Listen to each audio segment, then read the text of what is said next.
What's up, people? Welcome back to the BCMA podcast. That's the Black Clover Martial Arts podcast. It's your boy Lucky from Lucky's Muay Thai, and this is episode number 40. Did you miss me? Well, I'm back.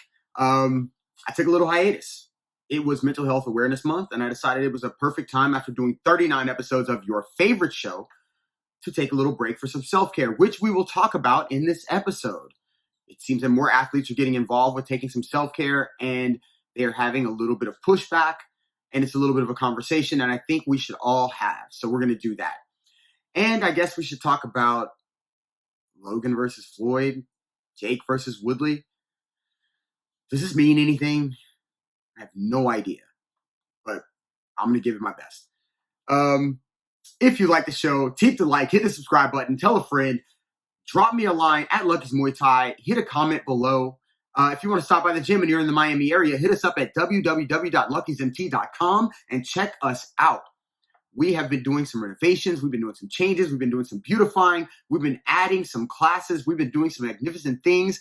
And we've also been winning fights, which is also dope. If you want to become a part of this family or at least come give it a shot, we would love to have you. Again, hit us up, www.luckysmt.com. We'll be waiting.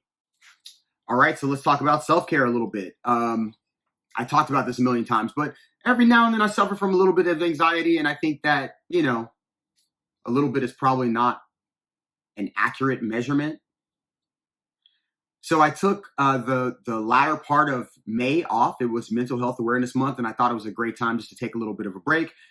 And it turned out it was the right thing to do. It seemed like every time I wanted to, get something going creatively, I was having just anxiety about it. And I thought, I should just stop for a minute. And so that's what I did. And it feels good to be back. I'm glad I took that little bit of a break. And interestingly enough, this has been a new, I wouldn't even call it a trend, a new idea that has sort of started to cross different boundaries as far as sports go. And I think it should be really, really evaluated, looked into, investigated, and people should really take those times to reflect, recover. When you're out there in the public eye, or even on a daily basis, you are giving your energy away and maybe accepting negative energy that you don't need in your life. But unfortunately, those things come and they go. Some people don't deal with this stuff at all. They don't have the anxieties, the feelings of, not being good enough or whatever the case may be, or not being able to speak in a way that they feel like, everybody's not on top of their neck about the things they've said. So to them, I salute. I'm glad you don't have to deal with any of those emotional issues, those problems of that anxiety, that feeling of somebody sitting on your chest. It is a horrible, horrible feeling. And we've seen athletes in this day and age over the last couple of years, athletes like Kyrie Irving taking time, personal days to help his mental state. This is a necessary thing that I think that we all got duped into believing was not necessary. I think it was always, you got to be tough, you got to be hard, you got to be this, that, and the other. You shouldn't stop. You shouldn't. Yeah, there are times and moments for that for sure. But the idea that you should not take a day to yourself or with your family or whatever the case may be, maybe it's just unplugging completely to protect your mental health so that you can perform at the highest levels. It's crazy. It's necessary. Young athletes, Ryan Garcia, up and coming, high level boxer, walked away for a moment. It's terrible anxiety because you're always out there trying to prove something to someone. And I think people realize more, the youth at least, that they have to protect themselves mentally so they don't end up like, say like an Oliver McCall crying in the corner of the ring. Like, this is a real thing. Protect yourself. Take breaks. If you have a beach, go to the beach. If you have a mountain, go for a hike. If you just have a backyard or a spot in your room, a space to meditate, do that. Disconnect from everything and become just your breathing for a little while.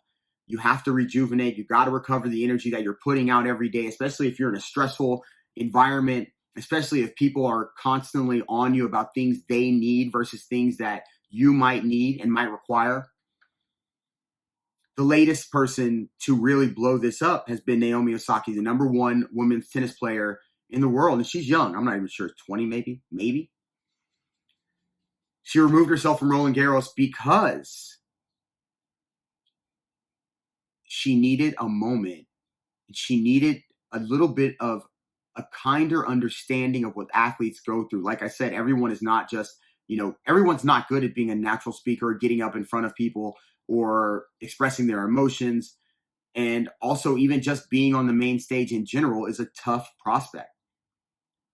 So because it was becoming a distraction, she decided to, a quote, distraction, she decided to remove herself. And I commend her, and so do, millions of other people.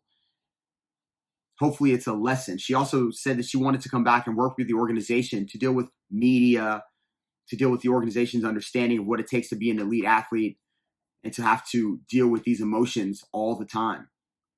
It's interesting. I hear people arguing about, players should just shut up and play. They should just, they're getting paid millions of dollars, just play, do the interviews, play, and be, you know what? And they compare it a lot to players that from their generation, or even players they just liked from generations before.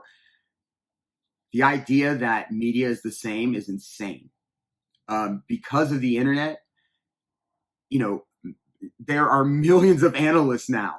There are so many people deciding, who's good, who's bad, that may have never played a sport in their life, and only watched a game on television. That may not even gone to games. There are so many people that have opinions that have never done anything like this or been exposed to it in a way that their opinion could be validated. So there's a lot more pressure in that way. Bloggers and vloggers and, every random Joe can get, not every random Joe, but people can get these press passes and feel like they can ask every question. Twitter is right there. Everybody on Twitter is an interviewer or an opinionated commentator of some sort. Self-care is necessary now, more than ever before. In the world of likes and bad comments and filters and hoping to be whatever, the next internet sensation or whatever the case may be. Take time for yourself. Take time for your family. Take time to breathe. It is so necessary. When it comes to fighters, especially, you will have the world on your shoulders, and it is a lot to go out there and want to fight another person and get beat up. And then, if you lose the fight, if you're in the UFC, you may not even get your whole money.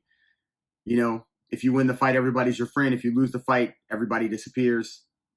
If you get hurt, everybody disappears because the show must go on, the world must go on, this whole thing. It is a lot of pressure. Take days, take hours, take weeks, take months. Take what you need to feel recovered, rejuvenated, and ready to produce the highest effort that you can in the things that you love to do.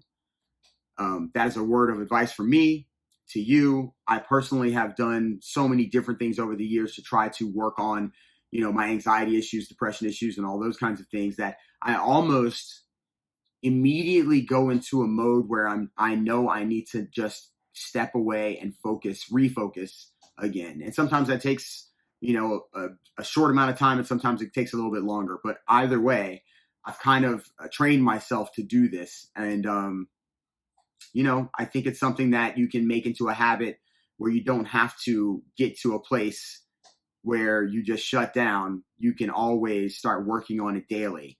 And hopefully it'll be for the better in the long term. And you are loved out there. So self-care, it's real. Do it. And you are loved. Don't listen to anybody that says you don't need to do it. It's real. Do it. Okay, so here we are. At the end of this week, Logan Paul is fighting Floyd Mayweather.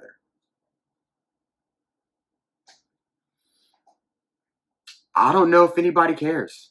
I haven't heard anybody around me tell me they were buying the pay-per-view. I don't feel like it was promoted in a way that made me interested in it.